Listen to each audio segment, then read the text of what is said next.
Good evening, everybody, and welcome to Carving It Up Live right here on Facebook Live, YouTube, and on Twitter. As always, I'm Bryson Carver. It is great to have you in on this Black Friday. Anybody who's been out there, shopping since this morning or doing some online shopping, which, I kind of went on a big rant at the end of Wednesday's show about how I don't see the point in going out and shopping when the same deals are online. I don't know. Maybe it's just some people feel like they need to see in person, which, listen, to each their own. But we do have a great show for you guys today.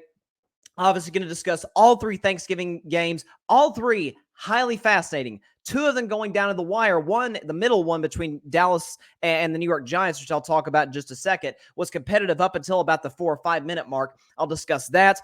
Also, my man Patrick Brown from the Khaotic Sports Podcast is going to be joining the show for the first time. Look forward to having him on to discuss all things NFL, including yesterday's 3 Thanksgiving games, as well as the Zach Wilson benching and everything in between. So looking forward to have him on the show. You guys are going to really, really like this guy. I will say before I get into my first segment today, I am wearing, it's appropriate, my Aisha Curry Can Cook t-shirt. I figured it was appropriate considering the fact that it's the day after Thanksgiving. This is, of course, from the NBA Finals when Boston Celtics fans had the audacity to say that a world-renowned chef and a New York Times best-selling author of numerous cookbooks cannot, in fact, cook. And of course, Steph and Aisha's PR team got to work, and hey, we got a t-shirt. And this t-shirt did, in fact, go to a good cause. So, hey, everybody's winning. Let's start with the team that is definitely winning right now, and that's the Dallas Cowboys. They beat the New York Giants yesterday by a final score of 28-20. It was a very strange game because you're talking about a Cowboys offense that dropped 40 on the Minnesota Vikings on Sunday afternoon in Minneapolis to this first half against the New York Giants. They only score 7 points and have a lot of self-inflicted wounds. But the Giants, in particular, Daniel Jones, turned back into Daniel Jones, albeit, I'll give the Giants some break here. They were missing 4 offensive linemen. Okay, so Daniel Jones didn't have a whole lot of time to throw to begin with. And by the way, the receiving core is very, very shallow. But I thought about this for the Dallas Cowboys, and I'll talk about Dak a little later on, talk about the defense later on. Here's what concerns me. Yeah, I said 2 things, and I always do this. I started doing it last playoffs, before last January going into the playoffs. I'm going to do it this coming January because I think it's very, very fascinating to see a team's biggest flaw, in particular a playoff team's biggest flaw, that will in all likelihood end their season in January, or in one team's case, February. Like that one glaring flaw that eventually somebody is going to expose, right? And for the Cowboys, I said it's 2 major things. A is not being able to stop the run. Well, for whatever reason, the Giants didn't seem to commit to the run whatsoever yesterday, which maybe that was because they had 4 offensive linemen down. That's the only thing I can figure. But you've got Saquon Barkley, who's averaging, 115 yards from scrimmage all season long coming into this game. Rely on him. He is your offense. And that's what's gotten, and Brian Daboll's done a great job with the Giants this year, and I still do believe that they're a playoff team. But that's what Brian Daboll's gotten himself into trouble with over the last couple of weeks, last couple of games against Detroit and Dallas, is I don't know if he feels like he has to either build Daniel Jones' confidence or, put him in position to where the Giants organization could say, hey, that's our franchise quarterback. He's not. He's fine. He is, Daniel Jones to me is a low-end starter, high-end backup. He is the guy, if put in the perfect situation, yeah, he can get you to the playoffs if everything is perfect. But if you ask him to go win a game, it's a disaster. And that's what happened with Daniel Jones yesterday and against the Lions on Sunday. So I don't know why the Giants, for whatever reason, didn't really seem to commit to the run all that much. I mean, Saquon Barkley had 11 carries. Come on. That's Saquon Barkley. That guy's possibly in line to be the offensive player of the year. And you give him 11 carries. Now, they threw him a few passes as well, but give that guy the football. So Dallas, for the last 2 games, has been bailed out by questionable coaching. Sunday against Kevin O'Connell, and then Thursday against Brian Daboll, in terms of neither committed to the run, despite having elite running backs against a run defense that isn't very good. As a matter of fact, I think coming into this game, they were like 29th in run defense. That is bad. That's a major flaw that could get exposed for the Cowboys later on. And the second thing, which I really want to focus on, what could get the Cowboys beat down the road, and what is the biggest reason, all in all, that I say this team is not going to go to the Super Bowl. They contender? Sure, they're a contender, but I don't think they're going to the Super Bowl. Heck, I have high doubts that they even get to the NFC Championship game, which, of course, as everybody knows, they haven't done since the Dynasty years back in 1995. You look at that stat sheet, look at that box score. You look down here. Okay, let's see. You got yards per play, passing, rushing, red zone. Oh, there's that big glaring stat. Penalties. Dallas Cowboys, 13 penalties for 86 yards. Now, a lot of those were holding, illegal contact, a ton of false starts. Tyler Smith had Tyler Smith has been really good this season. He's actually quite surprised me a little bit. But as I warned the Cowboys when they took him in the first round of this year's NFL draft, I said this is a risky pick because the talent is obviously there. The upside is there. Guy has the talent to be a multi-time Pro Bowler as a left tackle in this league. However, as I beat this desk over and over, he was the most penalized player in college football last year. And he's reverting back to his old ways again. And I said, that's the worst combination in the world to bring the most penalized player in college football on a Mike McCarthy coach team. That does not seem like a match made in football heaven, if you ask me. And he had a rough afternoon against Kayvon Thibodeau. I know everybody's making a big deal about he has 1 sack this year. Folks, if you're watching the Giants and you're watching their defense, Kayvon Thibodeau's getting to the quarterback. They're missing some holding calls. Either the quarterback's gotten the ball out of his hands quickly. I thought Kayvon Thibodeau, who I loved out of Oregon in the draft, played excellent yesterday. But it's those penalties that are going to cost Dallas down the road. You can commit 13 penalties against a lower end playoff team like the Giants. Like, let's say Washington sneaks into the playoffs. You can get away with that. Say Atlanta made some kind of crazy run and got in the playoffs. You can get away with that against Atlanta. You can't get away with that against the San Francisco 49ers or the Tampa Bay Buccaneers or against the Philadelphia Eagles. Can't get away with it against those teams. And Mike McCarthy said after the game, we're going to fix it. We got to fix the penalties. Okay. I'm going to be paying very, very close attention over the next, let's see, they're 8-3, so that's 11 games. So the last 6 games of the regular season leading into the playoffs, especially the last 3 games for Dallas. Because these next 3, they're trap games, but they should win them all. Colts, led by Jeff Saturday, 1-win Texans, 3-win Jaguars. They should win all 3 of those games. Should win, not saying they will win. Their last 3, Philadelphia, which could shape up to be one of the most important games of the NFL season. At Tennessee, Mike Vrabel versus Mike McCarthy. Who do you trust? Derrick Henry versus that Cowboys rush defense. Who do you trust? And then they finished with Washington at Washington at the end of the year.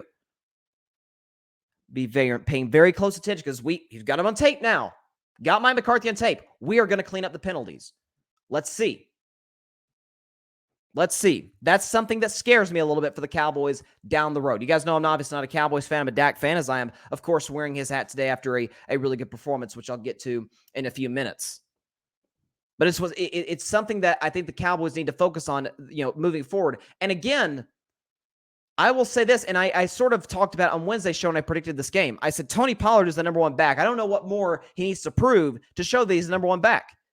That said, that was one of the most impressive games that I've seen Zeke play in the last 2-3 years. We all know since he signed the contract, he's had some down games, down seasons. And that is if you compare him to his first 3 years. I mean, his yards per carry up until this year has went down every single year since his rookie year. Some of it is he had a ton of carries, a lot of mileage going back to his days at Ohio State. Cowboys ran the ball with him a lot his first 2-3 years in the league. And now that they've become more trusting of Dak, now that they've added a few more weapons here and there, now that Kellen Moore is the offensive coordinator, and being a quarterback, he is pass happy at times, gets himself to trouble occasionally. Zeke's, production has gone downhill in some way. But I love the way Zeke played yesterday. He ran hard. He hit the holes as quick as you would want him to. I thought he did a really good job in pass blocking, which I've always said this about Zeke. He's one of the best running backs in football when it comes to pass blocking. Okay, he does not care to take punishment if it means protecting his quarterback, which respect, because there's some running backs that are even Zeke's size that don't want that smoke with a big 300-pound defensive lineman or a linebacker coming full speed in a blitz. They don't want that smoke. Zeke does.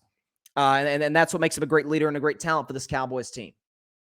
But shifting for a moment to The guy who I'm, of course, a big supporter of. You know his name. You could say it with me if you so choose. Let's say it together, folks. Rain Dakota Prescott. Now, I know, listen, was his performance yesterday as good as the one against Minnesota? Well, no, it's hard to top a 93 QBR. It's hard to top a 139 passer rating. But I love it. How Twitter, how Dak critics always pinpoint the bad plays and totally ignore the good plays. So Dak Prescott in the first half, and check my Twitter. Listen, I'm a Dak fan, but I'm objective. Check my Twitter. I said Dak did not play well in the first half. You look at his numbers, 10 for 16, 116 yards, 2 interceptions. The second one was not on him. I heard Shannon Sharp describe it this morning. He broke down the play in vivid detail. The second one was a miscommunication between Dak and CeeDee Lamb. Nevertheless, 2 interceptions, little over 100 yards, not the greatest completion percentage. But what do all the great players do? If they have first halves, they respond in the second half. That's what the great players do. That's what the great quarterbacks in the National Football League do. In the second half, Dak Prescott, 11 for 14, which is a 79% completion percentage. That's pretty good. I think you'll take that. 145 yards and 2 touchdowns. Not to mention, he had a couple throws. The first touchdown to Schultz was beautiful. Off his back foot. Okay, it's 3rd and 15. It's 3rd and goal from the 15, I should say, and puts it only where his tight end can go up and get it. It's a great throw by Dak. Great job by Schultz. High pointing the football. Touchdown Cowboys. And then later on in the game, okay, where he fumbles a snap, gets rid of it quick, hits Ferguson, who, by the way, had a big game, had that crazy hurdle in the fourth quarter over the Giants' defensive back. He played very well yesterday. Okay, I'm not so sure Ferguson should be the guy over Schultz at this stage in time, but that's another discussion for another show. And then, to me, his best throw, off his back foot with Kayvon Thibodeau coming in and just crushes him in the backfield and delivers a perfect throw to CeeDee Lamb. You know, you hear a lot of talk about, remember the narrative? I heard this from a lot of people, some Cowboys fans even, that we're not saying Cooper Rush is better than Dak Prescott. We're not saying that, but he runs the offense better. He's more efficient. He plays within the offense better than Dak Prescott. Does he now? Well, that's funny. With Cooper Rush, the Dallas Cowboys were 23rd in offense. Since Dak has returned, they're 1st in points. Okay, 23rd in points with Cooper Rush. Since Dak's returned, they're 1st in points. Total yards with Cooper Rush, they rank 27th in the NFL out of 32 teams. That's not very good. With Dak, 3rd. Passing yards, they rank 27th with Cooper Rush, with Dak 6th. And 3rd down percentage with Cooper Rush, 29th, with Dak 1st. Just let that sink in for a moment. That's now 10 straight wins for Dak Prescott against the New York Giants. He has yet to lose to them since Barack Obama was president. Just a little context for you there. They've also played 5 games since he's returned. They are plus 80 in point differential with Dak. And also, just want to throw this out there. I mentioned the 1st in points and 1st and 3rd down percentage. They're also 1st in points per drive. I don't know. Crazy me. I've always said this about Dak. If he's top 10 in wins since he came into the NFL, if he's top 10 in stats since he came into the NFL, and he's, for the 2nd straight year, leading the best offense in football, he's probably a top 10 quarterback. I'm just crazy me. Maybe I read too much into numbers. Maybe I watch the games too closely. I don't know. Maybe I should just go off what some of these knuckleheads on Twitter say. Maybe that's what I should do from here on out. But I don't know. If you watch the games and you look at the box score, I'm just saying. I mean, what blows me away, and I'll talk about the Bills and the Lions later on the show. I will. I'll get to that. But sort of a sneak peek of that, I didn't think Josh Allen played all that well yesterday against one of the worst defenses in football. Okay? Dak threw for more yards than Josh Allen, same amount of touchdowns, better QBR, better passer rating. You tell me, against a 7-3 team, you wouldn't take 21 for 30, 261, 2 touchdowns, 71 QBR, 91 passer rating. Is that Dak's best performance? Absolutely not. One of the best performances of Dak's career happened just this past Sunday against the Minnesota Vikings. But when it really mattered, that's when franchise quarterbacks, that's when top 10 quarterbacks do what they're supposed to do. On time, on target, commanding the offense at a high level, taking hits in the pocket, pushing the ball down the field, converting on third down. I mean, you saw Brett Maher, which, by the way, so sorry for Cowboys fans or for anybody who bet Cowboys -10. And the Giants had that little backdoor cover with that last-second touchdown to make it 28-20. But we saw Brett Maher miss that kick, which would have made it 31-13 at that point in time. Who's to say if Dak doesn't convert that third down to CeeDee Lamb, who, by the way, I've been hard on CeeDee Lamb this season. He played exceptionally yesterday. But who's to say if Dak doesn't hit CeeDee Lamb with that third down on the first drive of the second half, that Brett Maher misses the kick, it stays 13-7, and who knows what happens. So props to Dak Prescott. If I had to give him a letter grade, I'd probably give him a B+. B+, A-, considering the fact that he did play from behind. He did what people, for some weird reason, don't think he can do, and that's beat winning teams. Dominated New York in the second half, was accurate. Again, strong leadership once again. And again, I have been brutal on CeeDee Lamb this season. I said he has yet to show me that he's a number one receiver in the NFL. This game, it's a good sign. It's a good sign for Cowboys fans. CeeDee Lamb, 6 catches, 106 yards. Possibly could have been 7 catches for 100 and whatever yards and a touchdown. Debatable whether or not that should have been called a touchdown or not in the back of the end zone. It's kind of a go-either-way play. But doing his best Odell impression, which, by the way, the Cowboys are set to meet Odell, I think, on December 5th, if I'm not mistaken. But when you talk about the guys that needed to step up for the Cowboys, the stars, quote-unquote, they wear the star on their helmet, they stepped up. Dak stepped up. Zeke stepped up. CeeDee Lamb stepped up. And as usual, breaking news, Micah Parsons stepped up. 2 more sacks. I think I read this is the 9th time in his career, which, by the way, folks, he's in his 2nd NFL season. It's the 9th time in his career that he's had 2 or more sacks in a game, which is, I think, a third of the games he's played, he's had 2 or more sacks. That's unheard of. But you're talking about his speed, his size, his agility. He's everything you want in an outside linebacker and in a pass rusher. So Micah played well. But again, for the Dallas Cowboys, what concerns me moving forward is 2 things. They cannot stop the run, and the penalties are going to come back to bite them.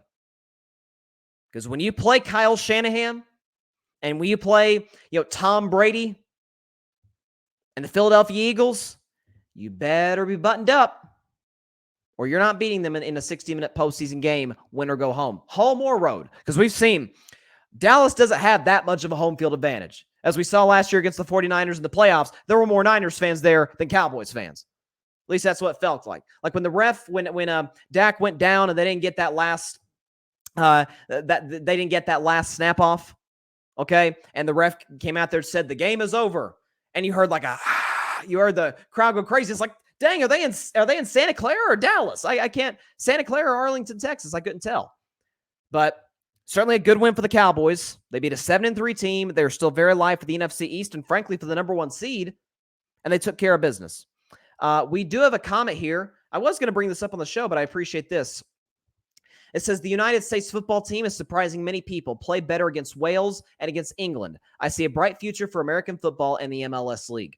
Yeah, I watched that match. When did it start? 2 p.m. here Eastern, where I'm on the East Coast of the United States. Exciting draw. Okay, listen, for a game that didn't have a single goal, no score, highly exciting draw. So that means, which, by the way, most people thought England would win the game. They did not. We got a draw, 2nd straight, obviously kind of an underachieving performance against Wales. But for United States men's national team, obviously talk about the World Cup for those that are wondering. It all is going to come down to Tuesday, and I think 2 Eastern, if I'm not mistaken, against Iran. Beat Iran, you get out of group play and you advance, which will be huge, obviously, for the United States. This World Cup has been crazy. You've had some just unbelievable upsets. There was a goal, I think, was it yesterday? I think it was, that was just I think it was by a Brazilian player. That was just fantastic. Yeah, this World Cup has been highly entertaining. And that's the thing about the U.S. team, too, is that they've got the third youngest team in the entire cup. So, and Pulisic's obviously been fantastic, but bring these guys back 4 years from now, 2026, continue to develop the soccer organization over here. We got a chance to possibly compete with the big boys like the Frances of the world or the Brazils. Could be very, very fascinating moving forward to see what happens. But I think it's interesting. I think when you look at Dallas in terms of where they stack up against the contenders in the NFC, that's to me what holds them back. They're better top to bottom. Their roster, I mean, you could argue it's kind of a push between them and Tampa because Tampa's got some ballers. I still think Evans is one of the best receivers in the National Football League. I still think guys like Devin White, although he didn't have the greatest game a few games back, but he played phenomenally against the Seattle Seahawks. He was fantastic. And then obviously, listen, when you got Tom Brady, Thomas Edward Patrick Brady Jr., as one famously dubs him, you've always got a shot. I think we've all, over the last 23 years, learned better. By this point in time, by 2022, don't bet against that guy. But it's gonna be a very, very fun finish down the stretch. Last 7 weeks. Let's see, we're in week 12, so 6 weeks of the season. We got some great games on Sunday, which I'll predict in just a second. Hoping to get Patrick Brown on the show pretty soon. I don't know if there's any connection issues or whatnot, but hoping to get Patrick Brown, the host of the Khaotic Sports Podcast, on the show. Let's see. But it's going to be interesting. I think you're going to enjoy his takes. His podcast is excellent. Again, the Khaotic Sports Podcast. Go check it out. But while we wait for him to get on here, I did want to touch a little bit on that Bills-Lions game. I'll tell you, Detroit gets a Thanksgiving game every year, but this one was interesting. And when I saw that line, Bills -9.5, I said, if this game was on a Sunday, because I only do my upset of the week if I were a bet man, stuff like that. Bryson's Bleak bet, again, wait for that later in the show.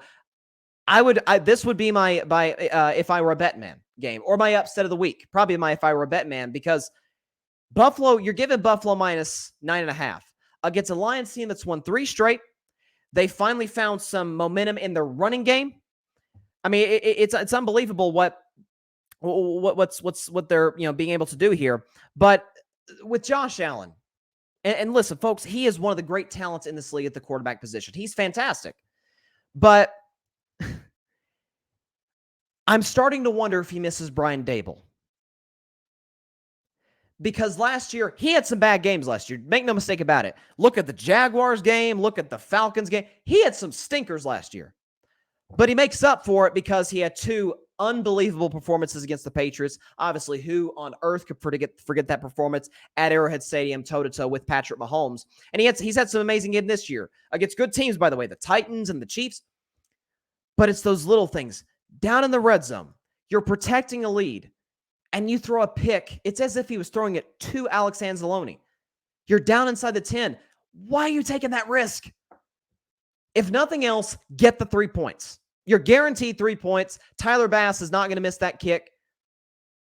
And it's a little Brett Favre-ish. Now, Josh Allen is a smarter quarterback than I think Brett Favre is in terms of reading the defense, in terms of decision-making. But sometimes Josh Allen will make those throws where you're like, what the heck are you doing? At this stage in time, Josh Allen, who to me is the second best quarterback in football behind Mahomes, folks, he's second in picks. He's thrown 11 interceptions this year. Now, he's second in touchdowns. He's 5 behind Mahomes, which Mahomes is, to me, running away with the MVP right now. And by the way, he's third in QBR. Still, despite that performance, he's third in QBR. But again, it's sort of what I was talking about with Dak Prescott that I appreciate with Josh Allen. What the great quarterbacks do in this league better than anybody is rebounding from bad or average games. When Detroit kicked that field goal, which thankfully Jim Nantz, like he did earlier in the game, did not jinx him, thankfully. But when Detroit kicked the field goal, how much time was left? 23 seconds. Did any of us think that that game was going to overtime? It's kind of like what I said on Monday about the Chiefs-Chargers game when the Chargers scored with a little under 2 minutes left.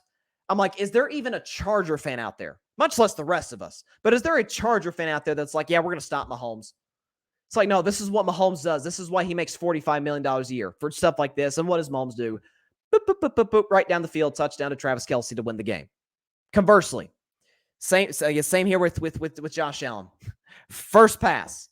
And it's what makes Josh Allen great. Fits it perfectly right over the middle on a freaking rope to Stephon Diggs for a gain of 36 yards to get into field goal range. But then it goes back to frustrating Bills where, okay, they're in field goal range. Use a timeout. Got a little under 20 seconds left. You want to get closer. Hey, I'm all for getting closer because by that point, it'd be a 56-yarder. You want to make it easier on your kicker. But this is what's going to get Buffalo beat in the playoffs. Their only run game is Josh Allen. And you see them running quarterback power right twice to get them closer. And Josh Allen is a great runner of the football. He's big, he's physical, but you can't have your quarterback taking all these big hits. And if they can't develop a running game with Devin Singletary and company, they're going to get beat by Kansas City down the road. They very well might get beat by Tennessee down the road. Because what will the Titans do should they match up? They will, play ball control with Derrick Henry, milk the clock, put Ryan Tannehill in position to where he doesn't make big mistakes like he did in the playoff game last year against Cincinnati. By the way, the Titans play Cincinnati. That's a fascinating game for this weekend. Okay, and then Buffalo will be in a position to where they're losing the time of possession battle. This is how this is how they lost against Kansas City at times in 2020. Kansas City developed a running game. Obviously the big plays to Tyreek and company down the field. This is what's going to get Buffalo beat. Not being able late in games, whether it's to bleed clock, whether it's to simply just get in field goal range or get closer, make the field goal easier for your kicker. How do they do that? They have to run Josh Allen. And he's taking these big hits out there. It reminds me a little bit of Cam Newton. Part of what got Cam was never as accurate as Josh Allen. That part of what got Cam in the end, he was just not an accurate thrower of the football. But part of what got him also, and we've seen it in the end, man, that guy took a lot of hits. And you say, well, he's 6'5", 250. Man, there's only so much hits a grown man can take. There's only so much hits anyone can take. And Josh Allen's not excluded from that. I get he's 6'5", 6'6", whatever he is. Big, strong frame. But you've got to build a running game. And Buffalo's offensive line, in some ways, has struggled in that regard. So being able to run the football, being able to, with Josh Allen, put yourselves in position to succeed, put yourself in positions to run the clock out, just simply get closer to field goal range. It's those little things that concern me with Buffalo down the road. But a good win for them over Detroit. Again, listen, had this game been on a Sunday, I swear to you guys, this would have been my if I were a Bettin Man game. Absolutely. Because Lions at home, they played well at home. They score a lot of points. They're on a 3-game winning streak. Although there were some questionable decisions by Dan Campbell. So I can't play the kneecap bite. I can't do it today. I'll do it when the Lions win another game. Can't do it today. Sorry. Love you, Dan Campbell, though. All right, we've got a very special guest coming on the show right now. Been looking forward to having this guy on for a while. He's a good friend of mine. I go so far as to call him like an older brother. Okay, so we just started this podcast a couple of months ago. It's called the Khaotic Sports Podcast. It's one show a week. It's on the Grid Network, by the way. So he's a teammate of mine on the Grid. His name is Patrick Brown. Okay, he's the host of the Khaotic Sports Podcast, and basically what he does with his show, because as he would describe it to you, and he will describe it in just a second, there's a lot of chaos in the sports world, and what he does better than anybody is seeping through it and finding, I guess, some sort of conclusion through the chaos, if you will. So, without further ado, would you please welcome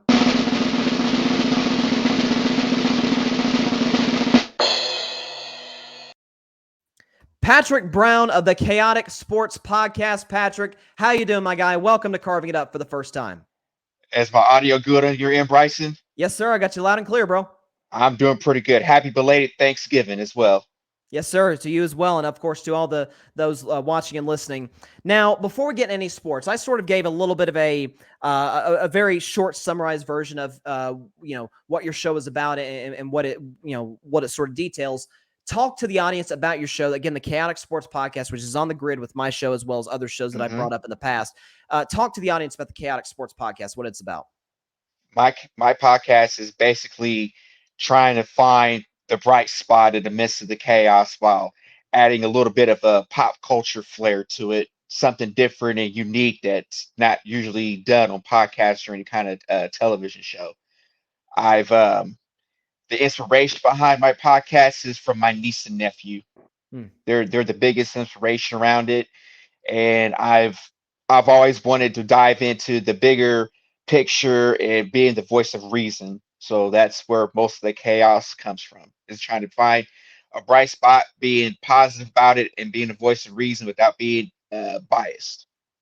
I appreciate that. And listen, you keep it real in your show. You listen, some if there's been any sports controversies, say like involving Antonio Brown or somebody, like you're straight up. You keep it real with everybody. And I really appreciate that about you. I would really like to hear your take to start on yesterday's Giants Cowboys game. Obviously, you are a Cowboys fan, Hmm. lifelong, I assume. So, Oh what yeah. was sort of your takeaway from the game? It was I described it earlier in the show as a very weird game where you got a Cowboys offense that puts up 40 against Minnesota and then only scores a touchdown, has a lot of miscues. And what scares me about Dallas down the road is 13 penalties. And that feels like it's going to rear its ugly head and come back to bite him down the road. But what was your takeaway on the Cowboys 28-20 victory over the New York Giants on Thursday?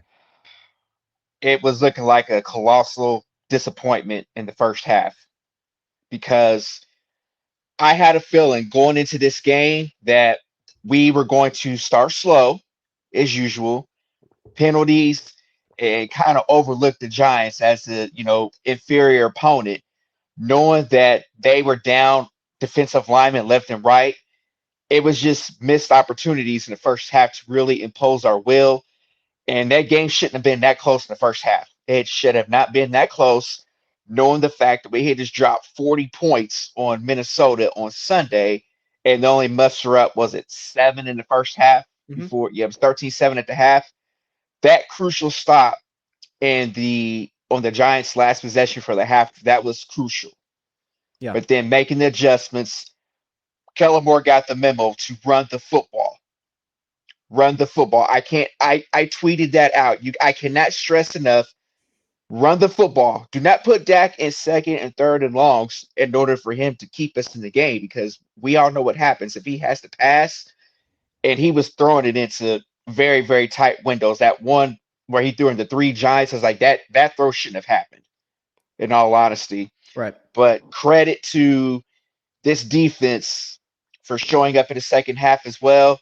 Zeke looked phenomenal. He did. He looked phenomenal, and I know everybody's been hard on him the last three or so seasons, but the things that he brings to this team, you can't deny. And especially in the pass blocking schemes, you can't Yes. ignore that. We all love Tony Pollard, but Tony Pollard can't do what Zeke does in the passing game. He can get free and get between the tackle and the guard, but if you ask him to go out there in a passing situation, try to block and a linebacker or defensive tackle, he's just going to get blown up in the backfield. Yeah, But yeah. I mean, listen, and I talked about Zeke. I've been one of those who has been critical of him, and I said a few weeks ago, I think it was after the Green Bay game, I said at this point, I don't know what more Tony Pollard needs to show you in terms of that. He's my guy in terms of giving him more carries than Zeke. But mm-hmm, when you talk about Zeke, being able, like you sort of mentioned about Pollard and Zeke showed this yesterday, being able to hit those holes quickly and with explosiveness. And again, I did bring this up about Zeke earlier in the show, and he's certainly, as you mentioned, better than Pollard in this regard. He's one of the best running backs in football when it comes to pass blocking. He doesn't care to take on a 300-pound defensive end mm-hmm. or to take a linebacker coming 100 miles an hour up the middle in order to protect Dak Prescott or Cooper Rush or whoever the quarterback is. And I've always appreciated that about Zeke. Let's see. We've got a comment from our guy, Barry Grant Jr., All Even Podcast. He says, Patrick, finally a fellow Cowboys fan on What's this up, show. Barry? What's up, Barry? Our great co-founder and teammate. What's good, Barry? There you go. I got the hat right here. Got to rep the brand. But, I think it was fascinating too with the Giants. And I want to get your take on this because I think in some ways, and the Cowboys defense this season has been absolutely phenomenal. We know what Micah Parsons represents, what he brings to the table. Trayvon Diggs, to me, has improved about as much as any player in football in terms of being a pure cover corner. The interceptions aren't close to what they were last year, but that's almost a good thing because there's a reason they kept throwing his way last year because I called him the gambler. He's Kenny Rogers. He's going to be it's a little bit boomer bust. Right. Not the case this year. But the one glaring hole in the Cowboys defense is they can't stop the run. And that's what Exactly. Green Bay took advantage of. And for whatever reason, Minnesota didn't with Dalvin Cook, and the Giants gave Saquon Barkley 11 carries. Explain that to me. Do you think that this is something that still could rear its ugly head down the road for the Cowboys? Because they still got to play Derrick Henry in Week 17. We know Washington can really run the football. So can the Eagles. Is this something that should be a major concern for the Cowboys moving forward? Absolutely. I mean, this run defense, if just looking at the remaining schedule, Bryson, the game that is really going to be the tall tale of this Cowboys defense is the Tennessee game, the last second to row game to end the season. This is a very glaring hole. The pass defense, I'm semi worried about, but it all starts up front. If you can't stop the running back, you're going to get cooked because then that opens up the passing game, and then you put more pressure on the back end to try to be in the right place at the right time to make a play. And you notice that they're throwing the ball in Anthony Brown's direction, and they're staying clear of Trayvon Diggs. Right. So for me, yes, the run defense is a glaring red flag for me. And if we don't get a clamp on this, over the next, 6 or 7 weeks, that's going to rear its ugly head along with the penalties. The penalties, penalties, penalties. I can't stress that enough. Undisciplined football is not going to beat the 49ers, Eagles, or the Vikings, neither the Tampa Bay Buccaneers. You're not going to beat those 4 teams if you're out there positive yards getting a positive drive going, and then you got a false start, illegal formation, or hold. The same mental mistakes is going to beat this team whenever we get to the playoffs. And you cannot it's all mental. 65% of football is mental. And if you're not a disciplined team, you're going to keep making those mistakes. And I did see where Mike McCarthy said we're going to clean that up. And you said that at the end of the postseason game last year, there after that first round exit. I haven't seen much of an adjustment. I really haven't. Because it's all mental. If you keep making these mental mistakes, it's going to cause us to, be a one and done. But I give Dan Quinn the benefit of the doubt that they would get this run defense together. It's just a matter of going about it and being about it versus talking about it. So the penalties are a bigger concern to you because you trust Dan Quinn to shore up that aspect of the defense. If they can shore that up, Bryson, that will put us in a good spot. But they cannot just keep overblowing assignments when it matters. Because one thing we do know, Mike is going to show up. Yeah. Absolutely. It's just the other guys that concern me up front. We know DeMarcus Lawrence is not a sack artist, but he's good against the run. He is. It's just the middle of that defensive line that bothers me because that is the tall tale of this run defense is the middle between the defensive tackles with Gallimore, and now they added Jonathan Hankins, and they got what's his name? Odigizua. Yeah, he's in the middle of that defensive line, and that's the glaring hole because once they get past those guys, you put the pressure on the linebackers or corner or safety to come up and try to tackle, and it's a mismatch made in hell right now. Absolutely. The last question before we move on, because I'd like to get your thoughts on the Vikings-Patriots game. You, of all people, know how much I love Dak Prescott. I was a fan of this guy even back to his days at Mississippi State, even though, weirdly enough, I'm a Tennessee fan. I don't know how that worked. But with Dak yesterday, I noticed that there seemed to be a lot of focus on his first half play, which even I, as the most ardent Dak supporter, said he did not play well in the first half. The 2 interceptions, it's a debate as to whether the second one was his fault. It was kind of a miscommunication between him and CD. The first one was absolutely his fault when he was trying to hit Gallup and what he, for some weird reason, thought was a free play. But then I talk about the second half, 80% completion, 2 touchdowns, pushing the ball down the field. I felt like you brought up the penalties, which there were I rewatched the game today, a crap ton of penalties in that first drive to start the second half. And it was often Dak getting them out on that third down to CeeDee Lamb, and then that touchdown over the top to Schultz. What was sort of your take on Dak's play yesterday, and what's sort of your overall opinion of him in terms of whether or not he can take the Cowboys to the promised land? He's got to come out. It all starts with getting going early. Okay. You have to come out and move the ball early. Run the football is the key point indicator, and in order for Dak to be successful. That way, you get him in the play action, and you can put him in second and third and short versus the penalties of the holding, illegal formation, offensive interference, where the case may be. But to me, that it starts with the opening possession of the game, Bryson. He has to really don't try to get the yardage within the first play. Take Sure. what the defense gives you. If you've got to dump it off on a short pass, then so be it. Don't go out there on the first play from the line of scrimmage and try to air it out 25, 30 yards to CD or Gallup. You can't do that. And with the way that we've been playing with our tight ends, I think they're going to be the better security blanket moving forward. Sure. But I would love to see Kellen Moore get Kevontae Turpin involved in this offense.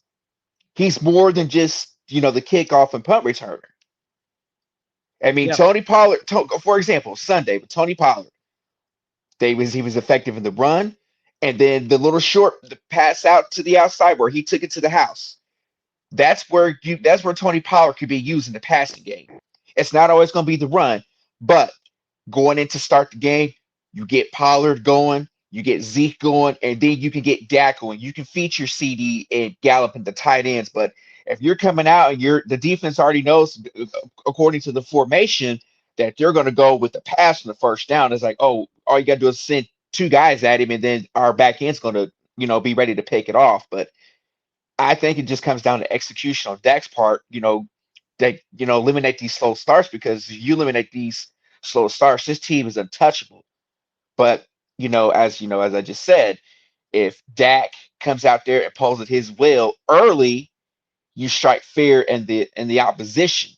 But if they're out there just playing cat and mouse, then you leave little to the imagination, because it's just an accident waiting to happen with Dak, whether it's an interception or it's a costly fumble at the line of scrimmage like it was yesterday. But it's just luckily that he picked it back up and delivered it to, was it Hendershot with Ferguson with the hurdle. So that was a play that could have ended really bad, but ended up being really good. Yeah, and I think the thing too is Kellen Moore has had to adjust the offense ever since Dak has come back. Because obviously he's the better talent, better quarterback than Rush is, and it's about having a good sense of balance. That's what really hurt the Cowboys big time against Green Bay. Dak was okay, but when you got a running game that's averaging 5 yards a carry, Green Bay can't stop the run. It's about being able to bleed the clock. And again, of course, I will say in fairness, Kellen Moore, Mike McCarthy, they were running the ball in overtime, but penalties killed them. Jalen Tolbert, but I think with Dak, it's. I read the numbers off earlier in the show. They were in the 20s in terms of scoring and in terms of third down conversions and things of that nature with Cooper Rush. With Dak, they're in the top 3 in almost every statistical category.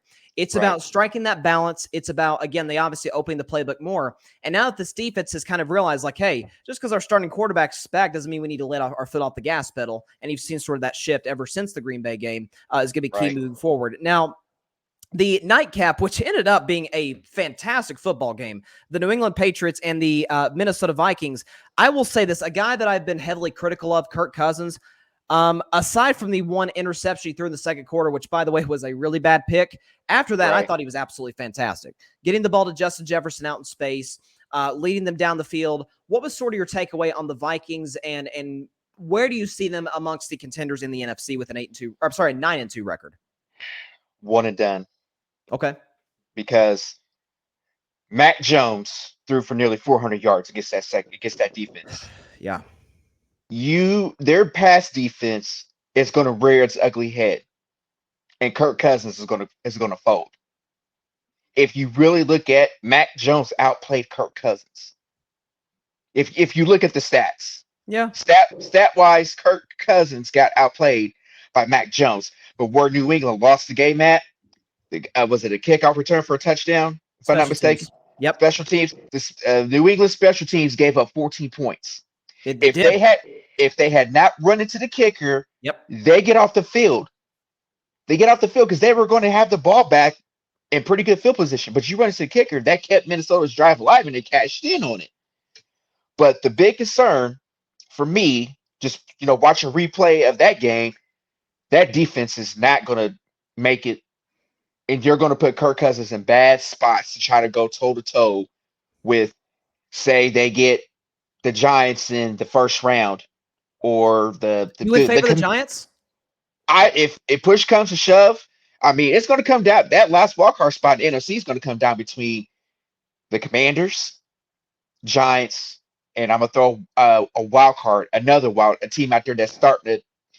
I'm going to say the Falcons or the Seahawks. Sure. That last wild card spot is going to be up for grabs. If Minnesota is the number 2 seed, I would not want to play neither of those hot teams coming in. But the Minnesota Vikings, we played them this past Sunday, and they did not look like an 8-1 team. No, they didn't. Because we all know going into that game, when Dallas's backs are against the walls when they play their best football. And Minnesota was feeling themselves, coming off the big win over Buffalo and whatnot. And we know what happened. Minnesota in the first 3 minutes of the game, less than 2 minutes into the game, Micah strip sacks Kirk Cousins, and that's all she wrote. But the Vikings, I think their pass defense is ranked 31st. It is. It's like that's going to beat them down the road against these quarterbacks in the NFC, whether it be Brady, Dak. Heck, I'd even go as far as to say Jimmy Garoppolo, Geno Smith, the way he's playing. But you bring up a good point there. And again, they can get to the quarterback. Obviously, they got Zadarius Smith, but when you talk about some of they've got some very talented players in the secondary. Harrison Smith, Patrick Peterson, who's still, individually, I think playing pretty well this season at his advanced age and stage of his career. But right. I think you hit the nail on the head. Like, Mac Jones had probably the best game of his career yesterday on a short week. You can say maybe some that's Belichick's game planning, being ready to go in an environment like Minnesota. But against the Jets, obviously a great defense, in my opinion, a Super Bowl caliber defense. Mac Jones is awful, okay? Mac Jones has been awful most of the season. And, like you talked about, he outplayed Kirk Cousins. He did throw for more yards and have a slightly better passer rating. Kirk beat him pretty handily in the QBR battle, 84-56. But when you're talking about, New England with they're already thin at wide receiver, and then Jacoby Myers goes down. So now it's even worse. And they did lean on Ramondre Stevenson to a certain degree, but that is a concern for Minnesota moving forward. Let me check their schedule. They got the Jets. That could be an issue. Then they finish with Detroit, Indianapolis, Giants, Packers, Bears. Mm-hmm. So I go as far as to say all of those games they'll be favored in. Mm-hmm. But when you talk about, again, some of the quarterbacks in here, listen, that is still Aaron Rodgers. Listen, he's got the thumb injury. It's still Aaron Rodgers. Right. And again, Justin Fields, will he be available for Week 18? We'll see. But he's got the ability to break a big play on you at any time in the game. But I just think that's the thing for Minnesota. I said before the season that they would win the NFC North, which at this point that's a foregone conclusion. And I thought that they would win a playoff game depending on the matchup. Should they draw the Giants, it'll be a matter about stopping Saquon Barkley. You do that, I think you win the game. Because as much as you and I don't trust Kirk Cousins, I trust him a heck of a lot more than I trust Daniel Jones. And in terms of a decision maker, Danny Dimes, as some still call him, has not been that dude. But I just think it's a fascinating matchup with Minnesota going down the stretch of the season. Bills Lions.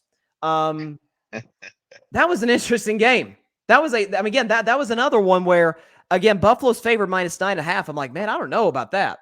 That was a little high. What's that?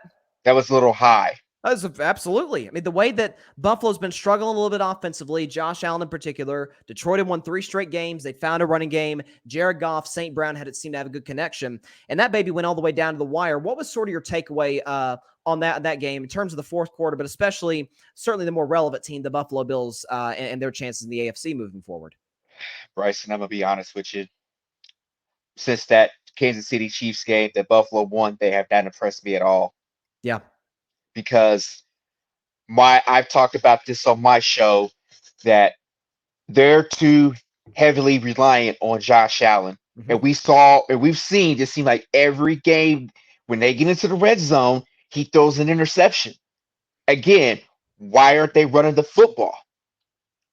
That is a concern for me because if Josh Allen is going to lead this team to Arizona to the Super Bowl, he's going to have to eliminate the red zone turnovers. That right there is the same mistake he keeps making over and over. And it's not being fixed. You've got the three-headed monster in your backfield. Why aren't you utilizing it? I mean, I understand that Stephon Diggs is one of the best receivers of football, Yeah. but when you get into the red zone, you got to run the football, Bryson. And it's not to cut you off. It's not necessarily the red zone that concerns me about their inability to run the football. It's you got a 7-point lead, say late in some of these games, like against Right. Cleveland or teams like that. And the fact that their only way to bleed out the clock is with their quarterback taking big hit after big hit. And again, it's yesterday against Detroit, like I talked about. You're in field goal range, you're trying to get closer. I'm all for that. But the only way for you to get any sort of yardage is for your quarterback to take some serious punishment, not to mention they're obviously trying to strip the football, give themselves a chance to get the ball back. I'm with you. This Bills offensive line to me has underachieved this year. I can't necessarily put on Devin Singletary because they're not really committing to the run as a whole. Right. And I was watching the replay and all that. Their defense was playing soft. I mean, it's like they was like if you really look at that, if you look at the stats for both teams, third down efficiency was back and forth. Yeah, That's what kept Detroit in that game was converting third downs. I was like, are y'all even going to apply pressure, or y'all just going to let Jared Goff stand back here and just dump it off to Armand St. Brown or Swift or Williams? I mean, I'm sitting there watching the highlights. I'm thinking, what are y'all doing? This defense is not the same defense we saw the first part of the season when they was just getting after the quarterback. But the biggest blow, Von Miller's knee injury. So we don't know what the extent of that is right now. So that can be a concern as well as his knee. From what I had read earlier, it sounds like some structural damage, but he didn't tear his ACL. So it sounds like it can be manageable, but that too, their defense and Josh Allen's turnovers is like that's good. They're not going to be able to beat Kansas City like that if they cross paths in the AFC Championship game. They're not going to be able to do that. And yeah, I did read Ian Rappaport reported that they're going to reevaluate Von Miller in 7 to 10 days. So it looks like they don't believe that this is going to be a season-ending injury, which is great. They I think in order to win a Super Bowl, which is obviously their ultimate goal, they have to have Von Miller healthy because we know the presence that he brings, being able to get to the quarterback. But I'm with you. They played this seemed like a lot of soft zone. That's how Anzalone got his interception down the red zone. And obviously some of it was bad decision making by Allen, but some of it too in defense of the Bills. This was Tre'Davious White's first game coming back from injury. He hadn't played in, I think, a year. So getting him reacclimated to just to playing football out there is going to be key. Bills down the stretch of the season. They got 6 games left. They got Patriots, Jets, Dolphins, Bears, Bengals, Patriots. So definitely some dicey ones in there. Cincinnati's going to be tough. We know how good Miami is. And listen, it is still Bill Belichick, and I wouldn't be shocked if they split those games. And not to mention, hey, the Jets are no pushover either, without a question. Right. But it's going to be interesting. We have a couple comments from my man Grady Edwards. He says, people have crowned Buffalo too early. Sure, it's KC, them, and everyone else in the AFC. Buffalo isn't that much better than KC, and I'm taking KC to win the AFC this season, maybe the Super Bowl. Buffalo's overall roster is not much better than Kansas City. I can't say I disagree, because when you look at how, and it's not just the talent of the players, because it goes deeper than that. How Andy Reid uses, and I know we're sort of like, getting into a Chiefs topic at this point, but it's worth mentioning. Right. When you recognize and realize how he uses some of these pieces, we know talented guys like Kelsey, but that Pacheco, the running back that they've used, has been really good for him. Right. Juju Smith-Schuster has had like a I don't know what the word is, just a revamp of his career since his days in Pittsburgh with Big Ben.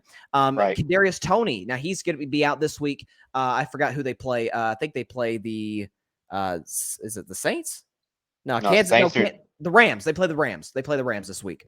But he's going to be out. But the way they've used him in the running and the passing game, unlike the Giants could, it's like the Kansas City has almost become like the island of misfit toys. Basically, if you're an underused player, go to Kansas City. Andy Reid's going to find you a way to get the football and make big plays. And that's, to me, what the big difference is Mahomes, to me, and I said this with all due respect to the GOAT Tom Brady, there's no quarterback trailing by double digits I'd rather have than Patrick Mahomes. He makes it routine at this point. Trail by 10, trail by 17, even at one point against the Las Vegas Raiders. And then 30 minutes later, you look up, you're like, yep, Kansas City's up by 4 with 5 minutes to go in the game. Right. Who's your favorite right now in the AFC? Because I got Kansas City number 1, and I'm not going to lie to you, bro. I got Baltimore number 2. I trust Baltimore at this stage more than I trust Buffalo. Kansas City 1, Tennessee 2. I forgot about Tennessee. Baltimore 3, and I put Buffalo at 4. Wow. Okay. Because Buffalo, like I said, their last 3 or 4 games, I have not been impressed with.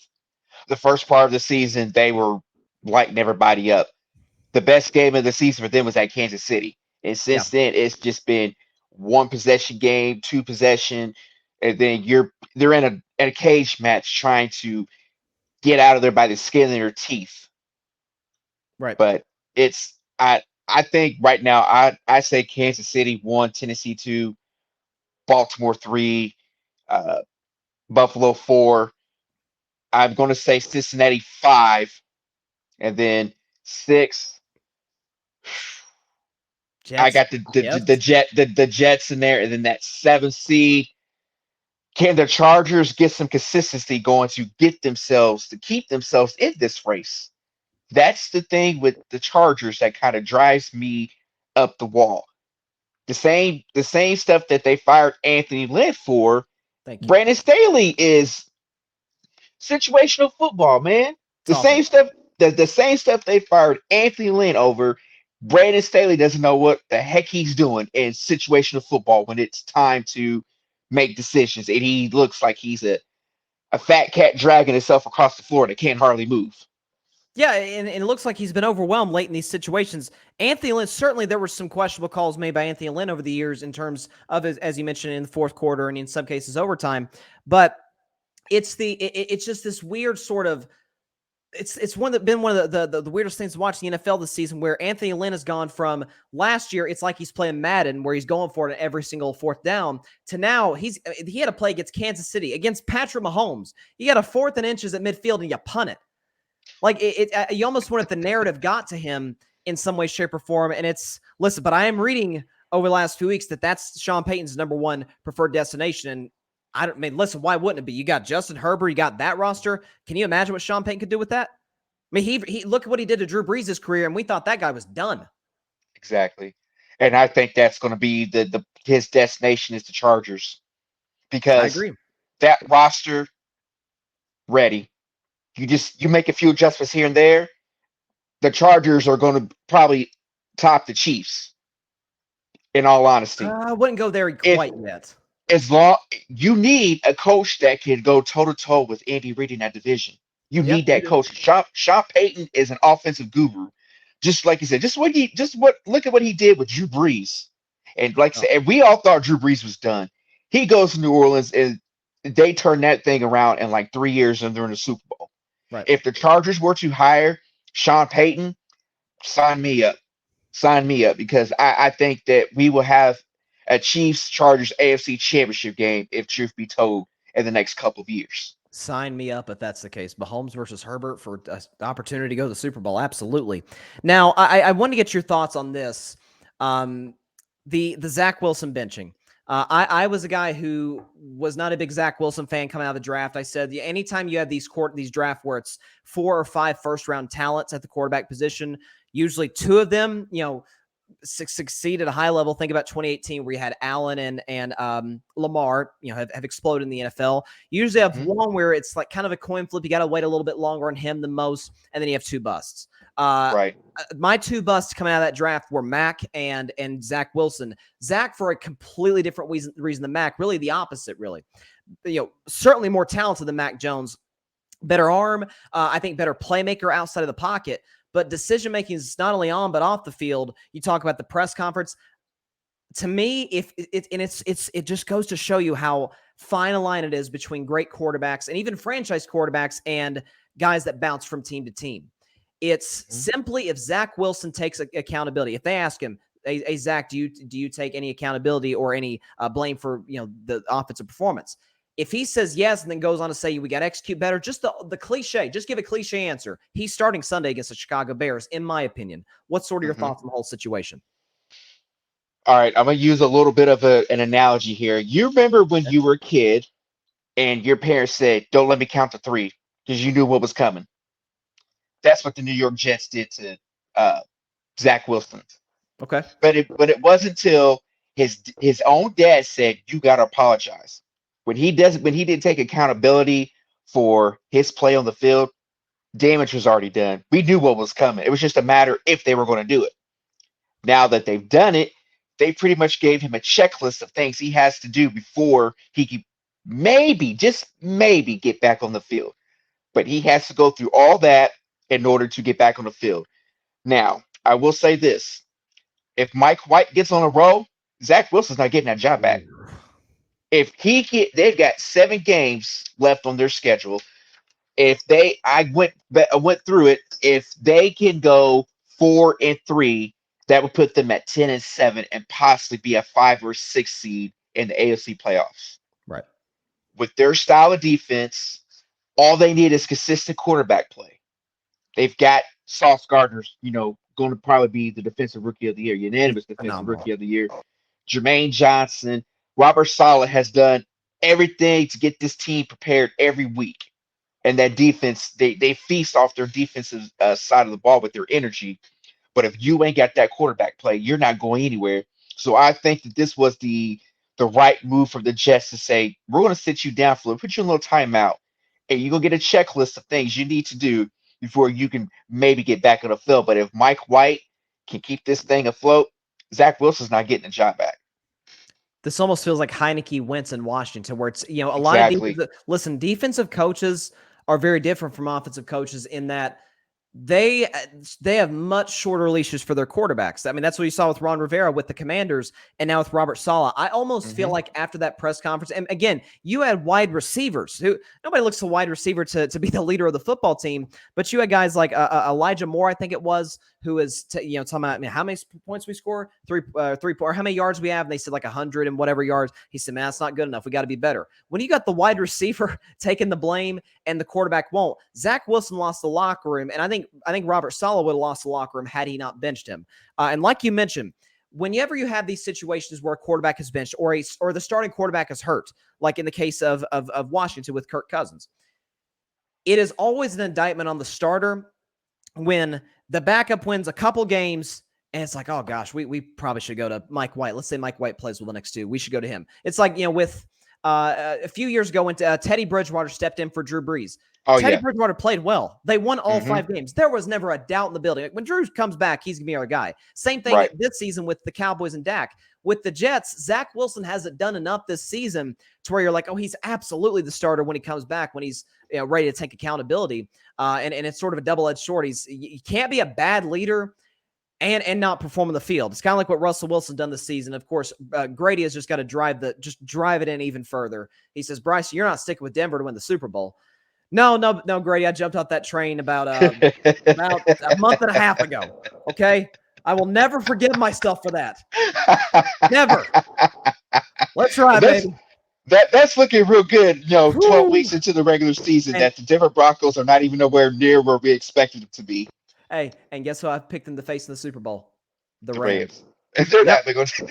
2 3-win teams at Thanksgiving. Dang it. I'll never forgive myself for that. I'll never. Grady says, obviously, I'm a Patriots fan, so I'm biased, but I think Mac is a fine quarterback. I don't think it's fair to call the man a bust. He is okay. Dude is a starting quarterback, nothing more, nothing less. And he also says the Pats will finish with a better record than the Jets. Jets are a clown show at quarterback. It's going to be fascinating. I mean, they both, let's see, let's say the Jets lose, that would knock them to the same record, and the Patriots would have the tiebreaker because, they swept the Jets this season. Again, I'm not saying Mac is necessarily a bust yet, but when you talk about how he finished last season, and up until Minnesota, he was awful this year. And some of that, listen, I'll give Max some of the benefit of the doubt. Some of that is the fact that he has a defensive coordinator as his offensive coordinator. He's got Matt Patricia. Some of it's the thin wide receiving core. It's a lot of factors, but again, I'm not moving off my position until proven otherwise, of course, that Mac Jones is not the dude for the Patriots for the Well, long haul. Last for question for you. What's that? I said Mac Jones. Look at what Mac Jones had at Alabama compared to what he's got in New England. That tells you everything you need to know. Listen, He I'm not had talking about the team. His receiving core was better in Alabama than it is in exactly. New England. I mean, you had Devontae Smith and Jalen Mechie. Waddle, Mechie. I mean, it was wide receiver heaven. Yeah. That's a pro style offense. Alabama. You have what does Alabama do best? What does Nick Saban do best? He recruits toys to go with his quarterback to make his Yeah. quarterback look good. But that's on New England for not surrounding Mac Jones with talent. No, That's on absolutely. them because if you can't you can draft a quarterback, but you ain't get no talent around him. No, you're not. And that's and it's something that Belichick has kind of always struggled with, even back to his days with Brady.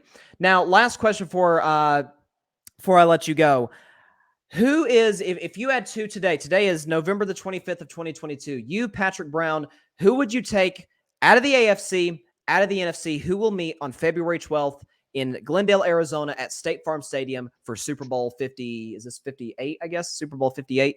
Who meets in the Super Bowl? 49ers Chiefs. Here we go, rematch of Super Bowl 54. I love it. Rematch because number one, I think the 49ers are better head to shoulders out of any team in the NFC. I agree. The Chiefs, we know what they're about. I would take, if they met in Arizona for the Super Bowl, I would take the 49ers. Okay. Only because I think they would have that little bit of a revenge factor in them Yeah. because they let that one get away.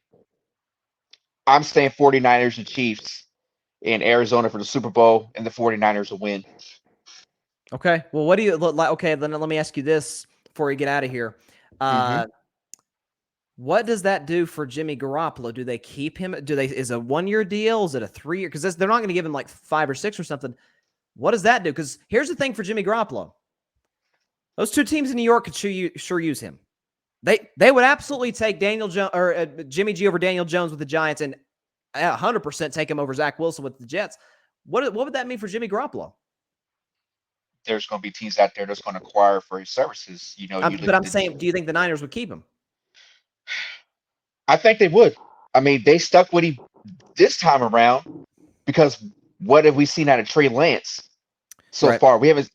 And how good is he? How's his recovery going to be with that ankle? Sure. That's kind of playing a role right now because if you trade him or he goes elsewhere and Trey Lance gets hurt again, then they're back in the same predicament. That's true. If Jimmy G can put together a Super Bowl run, I believe they keep him for another year as an insurance policy to Trey Lance because they know what they got with Jimmy G. Right. I still don't believe that they know what they got in Trey Lance if we haven't seen much of Trey. That's not saying That's he true. can't play, but what would happen? You have to think logical. And I think John Lynch and that front office is going to evaluate Jimmy at the end of the season. And if it ends with a Super Bowl win, more power to him. He'll be on borrowed time for at least another year. But I would not be surprised if a team like the Giants or the Jets, acquire his services. I agree with you. Patrick Brown, he's the host of the Khaotic Sports Podcast. Tell everybody where to get your show and where to listen. The Chaotic Sports Podcast is available on the Grid Sports Podcast Network on all podcasting platforms. My show usually is one day. I usually record between Saturday and Sunday, and it's uploaded by our co-founder Barry sometime during the day on Sunday. And before I get out of here, since I'm on the live stream with you all, I have on my DAC hoodie. It says "Ask for Help." I know there's a lot of mental illnesses that are going on in our country. And Yep. I want to say this: if you are feeling anxious, depressed, or suicidal, please seek help. Do not let society box you in and tell you that you don't need therapy. As a recovering mental health patient myself, please, if anybody go to therapy. It's okay to not be okay. And if Amen. anybody didn't tell you they love you today, I love you. I may not know you from Adam, but my heart goes out to those who are struggling with this as well as myself. And let's just try to keep the dialogue going and end the stigma of mental health. I second every single word that you just uttered. And that's one of the reasons I am a Dak fan, is because of his openness about mental health and like you said, asking for help. And I think he writes on his tape on his left wrist every game. So yeah. God bless you, brother, for saying that. I appreciate you coming on the show. Got to have you Anytime, back on Bryson. again sometime soon. Everybody there, go check out the Khaotic Sports Podcast on the grid, right where you can find my show. Check out Patrick's show. Patrick, appreciate you having on the show, man. Love you, man. Love you too, bro. Take it easy. I'm going to watch the rest of your show, and I'm a big supporter. So anytime you need me to come on, just let me know. I got you, bro. I love doing this. I was a little anxious about coming on, but I thought, you know what? Let's have some fun. Yeah. Hey, listen, that's what we're here for. That's what I love doing this show. Patrick Brown, Khaotic Sports Podcast. See you, brother. All right, see you, buddy. Patrick Brown of the Khaotic Sports Podcast. Always appreciate having him on the show. Again, first time. I've done some IG lives with him in the past. Again, very, very talented dude. Knows his stuff, as you guys can see there. And please go check out his show. It's very, very, very good. But he brings up a lot of good points. And, I wasn't necessarily going to hit on Minnesota's defense as much as I was Kirk Cousins. Talk about the Vikings game. But, man, that defense is bad. The pass defense, I should say, is bad. They've been able to stop the run at a decent level, but and I know my guy Grady is defending Mac Jones, which I totally respect. Look, he's a Patriots fan. I get that, but Mac Jones looked like Tom Brady yesterday. If we're being honest, he played excellent. I can't say anything bad about Mac Jones today. But Grady says Jimmy G is what the doctor ordered at QB for the Jets. Yep, mistake free, plays within the offense. Now, if you got to rely on him to win you games, that's where you start getting a little bit of trouble. But next year, you get Breece Hall back. Hopefully, if you're Joe Douglas, who's done just a great job as a general manager, you continue to hit home runs in the draft next year. Just saying. And Grady says, Tom Brady is the quarterback my Patriots need. I want him back. There's been a lot of Tom Brady Patriots rumors this season. It's been a little under the radar, but it's been a story because of the fact that Tom clearly doesn't want to be in Tampa. I think there's a reason that him and Sean Payton were literally this close to going to Miami. And listen, I know the Patriots trying to develop Mac Jones. And I mean, at that point, it'd be about, does Tom want to go back to an environment where it's obviously a lot less loosey-goosey than Tampa Bay is, but also in the same breath, does he want to have to deal with Belichick? Because there's a respect between those two guys. I don't think Tom and Bill dislike each other. I don't. But I do think there was a bit of a power struggle for not all 2 decades, but once Tom elevated into, okay, that guy's probably the best quarterback in the league. He's winning MVPs. Then it became kind of like, okay, and that's when the debate started. Who deserves more credit? Is it Brady or is it Belichick? And obviously, heck, it took 1 year for us to figure out the answer to that question. Grady says, we need to remind Buffalo who owns the AFC East one more time. Again, in the Tom Brady era, and this is just crazy, but in the Tom Brady era, only twice since he took over at starting quarterback, only twice did they not win the AFC East. 2002, they didn't make it. And 2008, which Tom tore his ACL in 2008. So you if you don't want to count that year, be my guest, because Tom played one game against the Kansas City Chiefs that year. And Grady says, and take on the world one more time. That would be, can you imagine the story that would be? Man, Brady returns to New England, wins championship number 8, and then like him and Belichick retire. I mean, that would be legendary. That would be awesome. That's literally like the Bulls getting Michael Jordan and Phil Jackson back in like 2000. Like that's what it would be. That would be so cool. And I wouldn't bet against him. I know better than that. That would be so cool. All right. Week 12 in the NFL. All right. I think it's the first time since week 3, if I'm not mistaken, that all 32 teams play this weekend. Obviously, we had the 3 games yesterday, so 6 teams are done for week 12. We've got, 12 games? Yeah, 12 games for Sunday, ready to go. So here we go. Let's get the background music playing. We got it? All right, there we go. The background music. Here we go. Starting with a very, very interesting matchup. We just talked about Tom Brady. It's fitting. because he is going to Cleveland. Buccaneers, Browns in Cleveland. Tampa Bay is a 3.5-point favorite in Cleveland, Ohio. This is interesting. Leonard Fournette is reportedly doubtful to play. But what I'm looking at with this is Cleveland had success against Buffalo last week. As you guys know, that was actually my upset of the week last week with the Bills and the Browns. But you've got Cleveland at home. They run the ball well with Nick Chubb. Expect the Browns to get out to a little bit of a fast start in this game, especially with Tampa Bay coming off of a bye. However, I think ever since, and I truly believe this from the bottom of my heart, I think ever since this happens with a lot of players, we just know it to be true with Tom, because obviously his family situation was very, very public. I think ever since the door closed on that, Bruce Arians even alluded to it. Bruce Arians, who's now in the Buccaneers front office, he said, "I'm now seeing Tom smile at practice."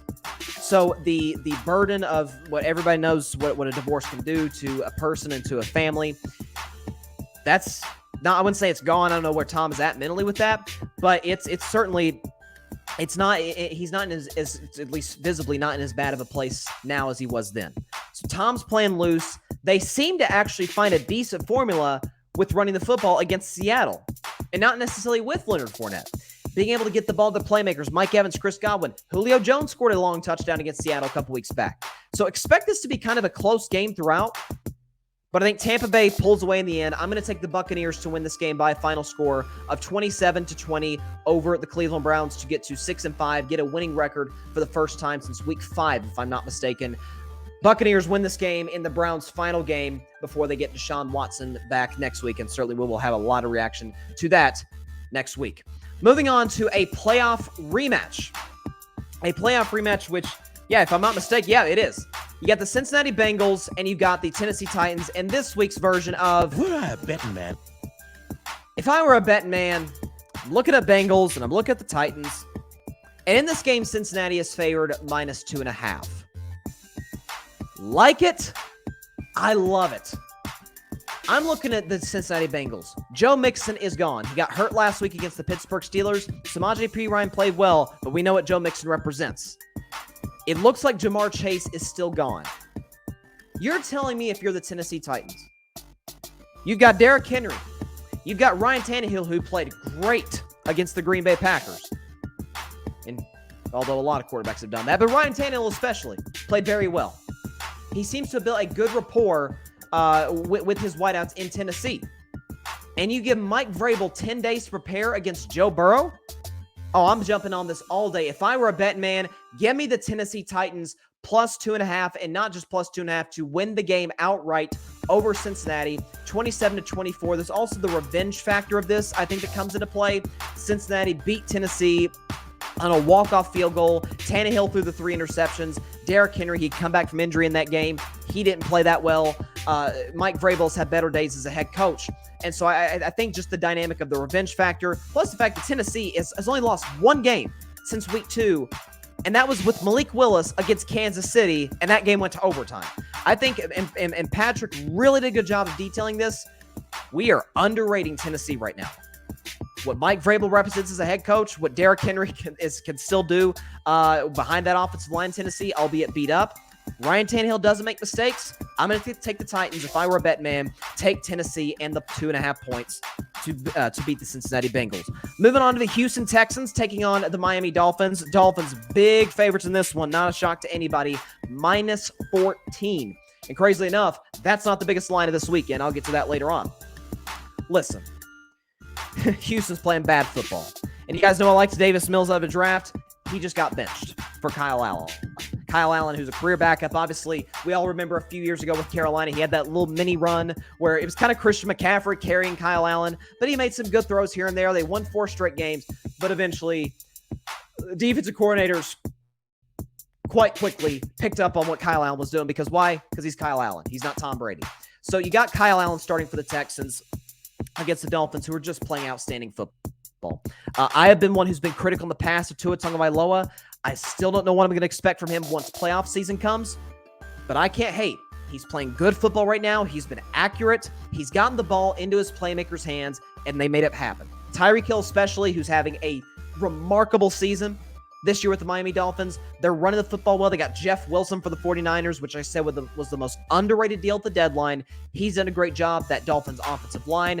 What a jump from last year to this year. It's a mismatch. It is quite simply a mismatch. I don't see in any way, shape, or form how the Dolphins lose this game. I genuinely cannot see a scenario in which Miami loses unless Tua just plays the worst game of his career. Give me the Dolphins beat the Texans and cover the 14-point spread, 32-14, and keep the Texans at only a single win on the season. Hey, at least they don't have to worry about being the Detroit Lions of 2008 or the Cleveland Browns of 2017. No winless season for Houston, but looking at their schedule, that might be the only win they get. Moving on, actually, let's see, we got a comment here. Oh, Grady. Vanderbilt or Tennessee, how you feeling? Vols by 50. No, I'm just kidding. We're not winning by 50 points. Vols by 30, okay?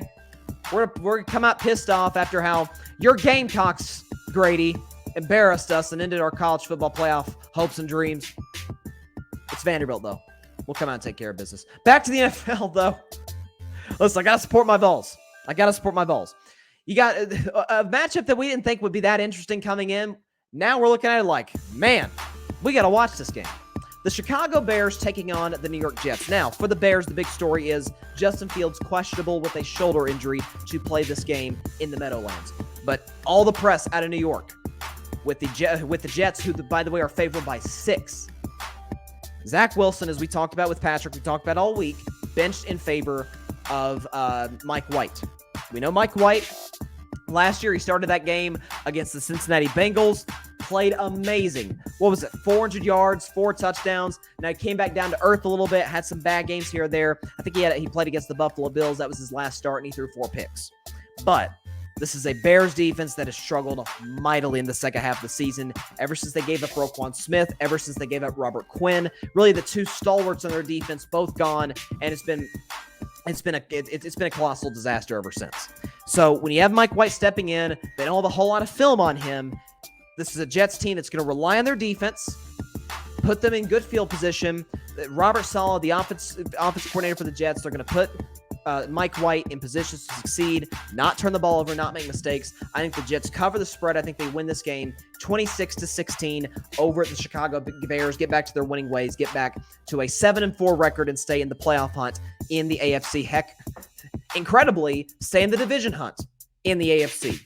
So I got the Jets winning this game 26-16. Couple of comments here from Grady. He says, I can't believe Lovie Smith is still a coach in the NFL. I hope this doesn't come across controversial, but it seems like they've taken black guys over the last couple of seasons. They know they'll be fine. Won't be shocked if Josh McCown this offseason is there. That's a name that could come up within quite frequently. The Texans, if they hire Josh McCown as their head coach. With Josh McCown, and he was the ultimate. He's like Ryan Fitzpatrick, the ultimate journeyman quarterback. Played everywhere. Felt like he played with half the league. I think the thing that's funny with the Texans is their history with hiring minority head coaches, and it's not been great. And then it feels as if they're trying to make up for it by hiring, I forgot, David Culley, I think was the guy last year, now Lovie Smith this year. It's like, guys, see, now at this point, you're trying to win Deshaun Watson over, which they tried to do last year. And it's like, dude, there's some really good black head coaching candidates out there, and it felt like you just hired this guy and put him in a position to fail. That's what bothers me the most about the Houston Texans, which they're a poorly run organization, so why are we shocked? But putting these guys in position to fail time and time again, I hate it. I mean, there's still plenty of, what's his name? Todd Bowles was out there. Listen, Todd Bowles, we've had our criticisms of him as the head coach of the Buccaneers. You take him any day of the week over Lovie Smith. I think you would take even the Buccaneers offensive coordinator, Byron Leftwich, take him over Lovie Smith. So it's a matter of the fact that the Jets aren't, simply put, the Jets don't get it. Let's leave it at that. They don't get it. Never have, never will. It's a bad organization. Moving on now to the Atlanta Falcons taking on the Washington Commanders in our nation's capital. Commanders on fire right now. They're favored at -4 over Atlanta, who still has their playoff hopes very much alive. But looking at Washington, Taylor Heineke has played really good football this season, okay? You look at Antonio Gibson, who's, ever since he's come in the NFL in 2020, I feel like he's been one of the most underrated running backs in the NFL. That offensive line's played great for Washington. Terry McLaurin, we know, is one of the best receivers in football, one of the most underrated players in football. That defense looks like possibly it's going to get Chase Young back, and to me, that's the difference.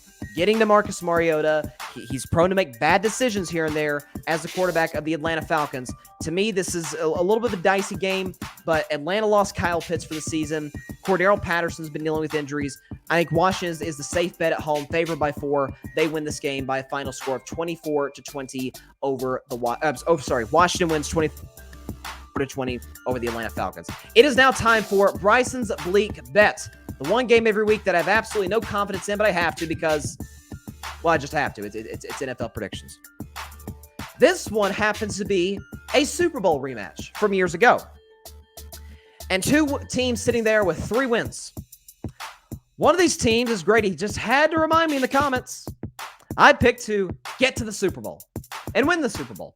That's, of course, the Denver Broncos. They're going to Carolina to take on the now Sam Darnold-led Panthers. So it was Baker, and then it was P.J. Walker, and then it was back to Baker, and now it's Sam Darnold. It's a mess. It's a mess in Carolina with the Panthers. Nevertheless, they're favored by a point in this game. It's gone back and forth. Broncos favored by 1, Panthers favored by 1. Right now it sticks at Panthers -1. Of course, I have no confidence in this pick because both teams stink. Both teams' quarterbacks stink. Okay, it's been a disaster. What I'm looking at, though, to me, what decides it is Carolina's defense has played decent this season. Okay, you look at last week, held a very good Baltimore offense to 13 points. They did hold the Tampa Bay Buccaneers and Tom Brady to a field goal. They've had their moments here and there. Now they've had some bad games, like against the Bengals and against the first game against the Falcons where they gave up 37. But I think they bring their A game Sunday afternoon, coupled with the fact that Denver is allergic to scoring 20 points or more. So I do not think they will score 20 points in this game.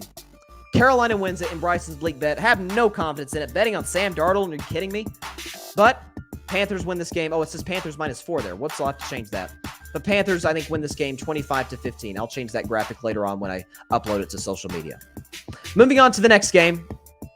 And it is time for my upset of the week.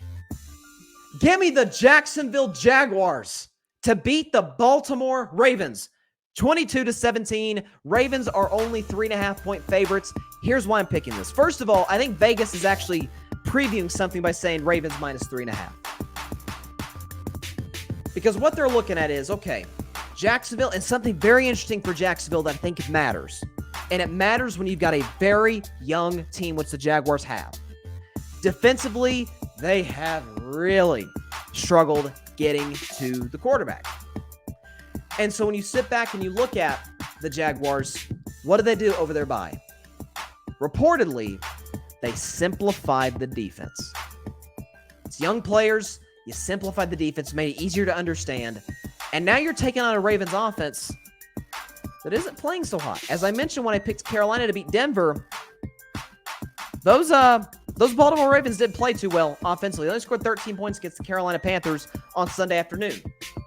Going to Florida, where the Jags, who, you guys know I really like Doug Peters as a head coach. Okay, I think he's an excellent head coach. Not great, but very good. Coming off of a bye, great coaches off a bye often win. I don't know, it's one of those funny games. I said Jacksonville would win 6 games, as I repeat over and over when I make these predictions. They'd win 6 games, but the majority of their losses will be close.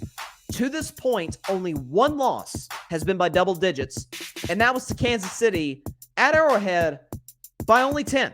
No less by 10 points to the Kansas City Chiefs. So I'm going to take the Jacksonville Jaguars in my upset of the week to beat the Baltimore Ravens. A little bit of a trap game for Baltimore, but give me the Jags to beat the Ravens 22-17 and at least keep their playoff hopes for the moment, somewhat alive. Let's see. We've got a few comments here. Grady asked, does Hackett get fired if they lose? My Panthers will win this game. They play hard for our interim coach. If we get 5 to 6 wins, he deserves the job. I agree. Does Hackett get fired? Honestly, Grady, I think they're just going to wait till the end of the season, to be totally honest with you. If they were disappointed in his performance to the point of firing him, they'd have fired him a month ago. He's been bad. Situationally, there's no creativity on the offensive side of the ball. Again, some of that is not the creativity part, but just the execution is on Russell Wilson, but it's also on Nathaniel Hackett. Not putting Russ, not putting his weapons in positions to succeed. Hackett will get fired after this season. Moving on to the afternoon slot. This is an interesting one. I almost had this as my Bleak bet game. You've got the Los Angeles Chargers going to Arizona to take on the Cardinals. Now, the Chargers, despite being 5-5, despite only having one more win than the team that they're facing, the Cardinals, they're 3-point favorites on the road. Here's why I like Arizona. A, looks like Kyler Murray's going to come back. B, DeAndre Hopkins is playing out of his mind right now. I don't know what that corner, was it Ward, I think was his name, for the 49ers calling DeAndre Hopkins steroid boy because he got suspended for 6 games due to PEDs. I don't know if he's been watching, but DeAndre's not just good because of steroids. Okay, let's not sound like a baseball analyst right now, because DeAndre Hopkins has 45 catches in 5 games. He's balling out right now. Whether it's Kyler throwing the ball, whether it's Colt McCoy throwing in the ball, this week it appears, according to the injury report, it's going to be Kyler throwing in the football. So, Cardinals at home. Here's the last reason I'm leaning Arizona. And it's the theory I've always had on the show. This is the National Football League. Okay, these are all professionals. These are the best football players on earth. They are very prideful and have big egos. And they got humiliated, talking about the Cardinals, on national television by their division rival, the team they hate. They lost by 4 touchdowns in front of a national audience on ESPN in front of millions of people. I always call it, it's the embarrassment theory in the NFL. That is why I'm leaning with the Cardinals. That is why I'm taking them to beat the Chargers 31-24. They get Kyler back. Again, this is not a playoff team. Arizona's not in the playoffs. To me, they're done. Their season's over. But for pride, they beat the Chargers 31-24. I'm sorry, you watch the Chargers. They're not playing good football right now. They're not playing. Again, Brandon Staley's not coached well. Situationally, they've been atrocious. What's new? That's why I didn't pick the Chargers to make the playoffs this season. I still don't think they're going to get in. Cardinals win this game 31-24 over the Los Angeles Chargers. Moving on to the next game, you got the Las Vegas Raiders taking on the Seattle Seahawks, another AFC West versus NFC West matchup. Seattle is favored -3.5 in this game. So you've got the Vegas Raiders coming off a highly emotional win. Obviously, you're coming off the week of Derek Carr getting emotional at the podium. A lot of questions about Josh McDaniels and his job security. There seems to be a disconnect off the field in the locker room between Carr and Devontae Adams. And what do? They come from behind on the road and win in overtime against their division rival Denver Broncos. So got a second straight road game, this time against Russ's old team, the Seattle Seahawks, who themselves are coming off of a bye. And Pete Carroll coming off a bye in his career has been excellent. Okay, you look at his history ever since the days at USC and even Seattle. Pete Carroll is almost unbeatable coming off of the bye week. You've got Kenneth Walker, who's running the football as well as any back in football this side of Saquon Barkley and Christian McCaffrey. You've got an offensive line that is head and shoulders compared to what it was a year ago. Tyler Lockett's playing great football, so is DK Metcalf. And listen, Geno Smith's coming off of a rough performance. Trust me, Shane Waldron, offensive coordinator for the Seahawks, they've made adjustments. So, I think Seattle, this is the type of game to me where it's a one-score game, but similar to Cowboys-Giants yesterday, it's not as close as the score might lead you to believe it was. Give me the Seattle Seahawks 27-19 over the Las Vegas Raiders. They win this game 27-19 and continue their chase, certainly for a playoff spot, if not for the NFC West, which somehow they still have a shot for. Despite how talented San Francisco is, Seattle wins 27-19 over the Las Vegas Raiders. Moving on to a game which, man, was this not one of the games back in May that we circled on our schedule like, oh my gosh, I have to be in front of my TV for this game. The Los Angeles Rams and the Kansas City Chiefs. Remember that game they played 4 years ago in the Coliseum? It's the greatest Monday Night Football game of all time. The Rams won that game 54-51 over the Kansas City Chiefs. It was a crazy game. These two teams nearly matched up in the Super Bowl. Okay, Rams obviously took care of business against the Niners. If the Chiefs don't blow an 18-point lead versus the Bengals, we get this as our Super Bowl. And now, it is this, of all the games in the NFL this season, 12 weeks in. It's this game that has the biggest point spread in the NFL this season. Kansas City is favored to beat the 3-7 Rams, minus 15.5. Now, nobody's shocked Kansas City's favored. Nobody's even shocked by this line at this stage in the season. But who would have imagined that this being America's game of the week on Fox, we assumed 2 Super Bowl contenders. All the reason we're going to be tuning in this game is to see what's Patrick Mahomes going to do this week that we've never seen before. Like, he's gotten into that like Jordan almost. Like, Jordan, every night he did something, you're like, oh my gosh, I've never seen a basketball player do that before. Same with Mahomes. He does things every week that, simply put, other quarterbacks just are not capable of doing. So they're in this game, favored by 15 against the Rams, minus 15.5. Listen, the Rams have injuries at quarterback. We're not even sure if Matt Stafford's going to play. Cooper Kupp is probably done for the season. Aaron Donald hasn't played up to par. The offensive line's been bad. And I'm supposed to believe that they even have a chance of covering in Arrowhead. I'm sorry, I can't do it. Kansas City big. Flip the score. 31-13 over the Los Angeles Rams. It's been a long season for the Rams. Trust me, it's going to be a long Sunday for the Rams. Chiefs win this game 31-13 over LA. Moving on to the next one. We got the New Orleans Saints taking on the San Francisco 49ers in the Bay Area. Niners big favorites, minus 9.5 to beat the Saints. Obviously, Saints coming off of a big win last week. Andy Dalton was actually first in the NFL a week ago in passer rating. His passer rating was like 140-something. So Andy Dalton, his confidence is riding high. Enjoy it. Enjoy it while it's there, Mr. Red Rifle. Because J.J. Watt once put after a Monday night game in 2015, Andy Dalton's going to turn into the Red Ryder BB gun against the San Francisco 49ers defense. Okay? We know about the pass rush. We know about the linebacking core led by Fred Warner. Obviously, the offensive side of the ball, it's just playmakers galore. It's Christian McCaffrey and Deebo Samuel and Brandon Ayuk and George Kittle, all led by one of the best offensive masterminds in the sport. His name is Kyle Shanahan. Maybe you've heard of him. But this secondary has been sneaky good, okay? That kid that they got, Hufanga, the safety, he's everywhere. Whether it's making a tackle, whether it's picking off a pass, dude is all over the place. He's got great instincts. He plays the football well. You're not going to break a tackle against this guy. Keep an eye on number 29 in scarlet and gold for the San Francisco 49ers on Sunday afternoon against the Saints. Listen, I think the running game is going to be too much for the Saints to handle with Christian McCaffrey, with Elijah Mitchell. It's going to be a long day for the Saints. Jimmy Garoppolo plays turnover-free football coming off of his best game of the year. I'm going to trust the guy whose best game of the year comes with a stacked roster over a guy who is playing for a 4-17. Niners win this game over the Saints 34-16. They win this one easily. San Francisco 34-16 over the New Orleans Saints. Now for the Sunday night game. Okay? You got the Green Bay Packers and you got the Philadelphia Eagles. Green Bay in this game is a 6.5-point dog. I thought about taking the Green Bay in the points. I really did. Because it feels like a desperation situation for the Packers.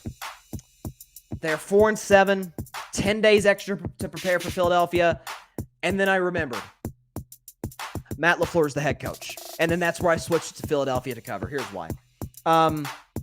Eagles, obviously, with the least impressive win of the weekend, without a question last week, against the Jeff Saturday-led Indianapolis Colts and against Matt Ryan, I love Matt Ryan. Hang him up or be a backup. Hang him up or be a backup for Matt Ryan at this stage in his career, okay? But you're going to face Aaron Rodgers, who's had arguably the worst season of his career statistically in terms of team success. The Packers, obviously, it's not been there. The defense has let you down constantly. I mean, even the game where you're like, oh, Green Bay's defense stepped up. They still gave up 28 points against the Dallas Cowboys. They still gave up 27 against the Tennessee Titans, despite forcing a turnover off Ryan Tannehill. Green Bay against Philadelphia on the road is going to have to play nearly perfect to beat the Packers. And this is not a roster, and it's certainly not a coach that I expect to be perfect. Give me the Philadelphia Eagles to win this game easily over the Green Bay Packers, 28-15, in what could be, just throw this out there, what could be Aaron Rodgers' final game as a Packer quarterback. I anticipate if they lose this, they'll fall to 4-8. They'll give the ball to Jordan Love, see what he's got. As I said, it's a win-win for the Packers. If Jordan Love plays well, great. We've got a quarterback for the next decade. If he doesn't, well, at least we get a high draft pick because he's not going to win us a whole lot of games if he's bad. Because Aaron Rodgers has been bad, and you're 4-7. If Jordan Love's bad, you might just end up with 4 wins to end the season. So you can move on, trade Aaron Rodgers, get assets, and try and rebuild this thing. It's going to be interesting. Got Grady Edwards in the comments here. He says the Rams got fat and happy, man. This is the worst defense of a Super Bowl champion that I've ever seen. It's been bad. I mean, I understand 5-5, but 3-7, they might be picking in the top 5 of the draft. That's crazy. Well, they would if they hadn't traded just about every first-round pick they've had. That's the crappy part about it for the Rams. They stink, but at least a silver lining for teams that are bad. Well, at least we'll have a top 10, top 5 pick in the draft. No, you're not. Now, you gave all your picks to the Jags, to the Lions. So, for Detroit, if I'm not mistaken, they've got the Rams first-round pick next year, so Detroit could get 2 top 15 picks. So, see if they can take advantage of that. Grady Edwards says, Aaron Donald and Sean McVay were talking about wanting to retire this offseason. This team should have broken up after the Super Bowl. Yeah, it seems like, well, for Aaron Donald, I think the retirement thing was more about getting that contract. Aaron Donald almost pulled an Aaron Rodgers. Talking about retirement so often just so he can get the big deal. Sean McVay, on the other hand, is really interesting. It's like, you're not even 40. You've had all the success 5 years into your career. You've been to a Super Bowl, and then you win a Super Bowl a few years later. Why now? Because the reports are that once the Rams kind of nucleus, Donald, Ramsey, who, by the way, Ramsey has been horrible this season. It's like every time I turn my head, he's getting beat deep. It's unbelievable. But once the Rams nucleus retires, Donald, Ramsey, Stafford, Kupp, once they're done, he's done. I have a hard time believing that. Maybe he retires. I know he's got a wife. I'm not sure if she's pregnant or not. I'm sure they have plans to raise a family. Focus on that. But who's to say 10, 15 years down the road, he doesn't get that coaching itch again? I mean, listen, Sean McVay is a very energetic guy. I don't know. He doesn't seem like the dude to just, especially at his age, just chill and play golf all the time. That's just my interpretation of him from afar. I'm just saying. Hey, listen. We'll see what happens with the Rams. They're not going to be a playoff team, obviously, in the NFC this year. That's been a foregone conclusion for a couple weeks now. But, man, I did not expect. Listen, if you had told me of my 2 Super Bowl picks, who'd have a better chance to have a bad season, I'd say Denver, because there's a lot of question marks with Denver. But the defending champs, oftentimes when we talk about a Super Bowl hangover, it's with the team that lost the Super Bowl. Just look historically. The team that loses the Super Bowl always has a disappointing year the next year. That's never usually the case with the champs. It is this year. I think 3-7. I think they said it was the worst record through 10 games, tied for the worst record for a Super Bowl champion in 10 games in NFL history. Rams have been hot garbage on the 4th of July, as I would say. All right, that is all the time we have for today's show. I appreciate everybody stopping by as always. Be sure to catch Carving It Up live on Monday at 6 p.m. Eastern, 3 p.m. Pacific time. Facebook Live, YouTube, Twitter. The show is not going to be live. It's going to air at 6. Show's not going to be live on Monday or on Thursday. But after that point, don't worry. We'll be live all of Christmas break. Okay, I got one more week of my first semester of college. Looking forward to finishing that up. And then it'll be nothing but live shows on from there. So looking forward to getting to that. But also be sure to like, share, comment, and take 2 seconds out of your day. Hit that big red subscribe button. That's all it takes you. 2 seconds. Hit that big red subscribe button to subscribe to Carving Up. Hit the notification bell. Okay, be notified whenever we upload a new clip from the show, or one of those YouTube shorts that everybody seems to enjoy these days, or when we go live 3 times a week, Monday, Thursday, Friday. Be sure to also catch Carving It Up live on the Grid Network. Also, check out the Khaotic Sports Podcast. A big tip of the cap to Patrick Brown, the host of the Khaotic Sports Podcast. Check his show out. Khaotic Sports, the Khaotic Sports Podcast. Check my show out, Carving It Up. Also check out the All Even Podcast, Rocket Fuel, Clutch Sports Talk, and the Cowboys Can Fan Podcast. Check all those shows out on the Grid Network, on Apple Podcast, Spotify, iHeartRadio, Google Podcast, wherever you get your podcasts, and subscribe to the Grid Network on YouTube. Happy Thanksgiving, everybody. Enjoy your weekend.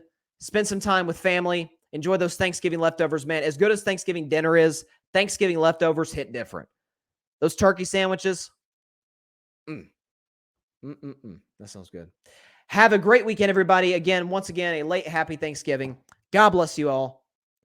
Peace out.